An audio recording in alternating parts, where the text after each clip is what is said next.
In August 2025, at the White House, with the mediation of the United States, a historic agreement was signed between Armenia and Azerbaijan. This deal, ending decades of conflict, brought hostilities to an end and carried a very important point.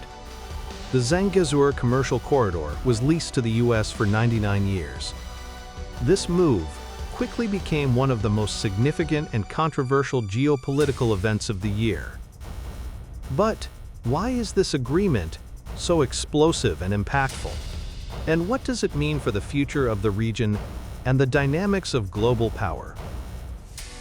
To understand the importance of the Zangezur Corridor, we must first look toward East Asia, where China, the world's second-largest economic power, is striving to revive the ancient Silk Road and to create a trade corridor from its own territory to Europe, a corridor that connects the two massive economies of China and Europe and plays a decisive role in the future of global trade.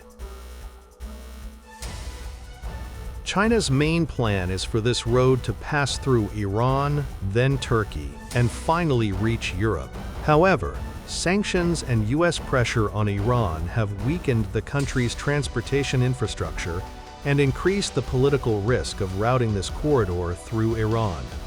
Moreover, after the Ukraine-Russia war, similar U.S. sanctions on Russia have brought the same political risk to the Russian route for connecting China to Europe.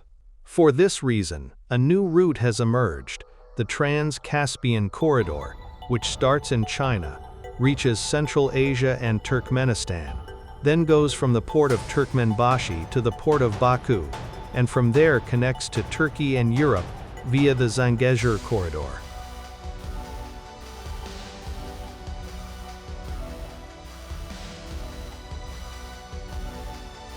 Why has the Zangezur Corridor not become operational until today? And why did the Americans step in to inaugurate this corridor? To answer these questions, we need to go back to the days when the Soviet Union collapsed.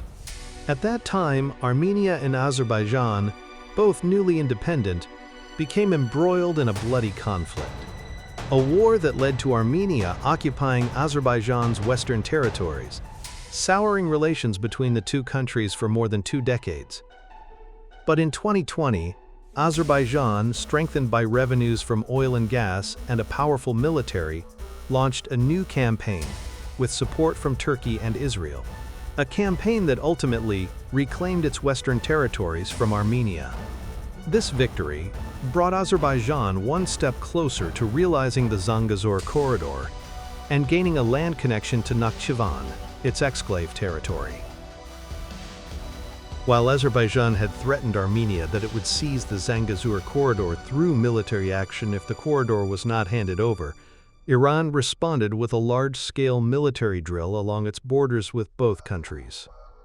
The Iranian armed forces also released a short video, warning that any occupation of Zangezur would be met with a decisive and forceful military response from Iran. The main reason for Iran's strong reaction was that if the Zangezur region fell under Azerbaijan's control, the Iran-Armenia border would disappear, cutting off Iran's vital transit route to Europe through Armenia and Georgia.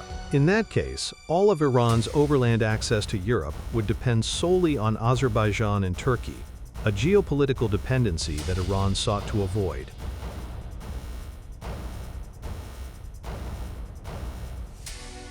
In recent years, Turkey has made extensive diplomatic efforts to persuade Iran to allow the construction of the Zangezur Corridor. Turkey's main motivation is to gain direct access to the countries of the Turkic Union, including Azerbaijan, Turkmenistan, Uzbekistan, Kazakhstan, and Kyrgyzstan. Through this corridor, Turkey aims not only to expand trade with these nations, but also to strengthen its role in Central Asia. It seeks to position itself as a geopolitical lever for the United States, encountering China and Russia in the region and the heartland. The United States of America, through an agreement with Armenia and Azerbaijan, took control of the Zangezur Corridor for 100 years, and with this agreement, it secured control over the bottleneck of China's Silk Road. Iran's trade corridor to Europe, and Turkey's access to Central Asia. It also gained influence in the Caucasus region, which is considered Russia's sphere of influence,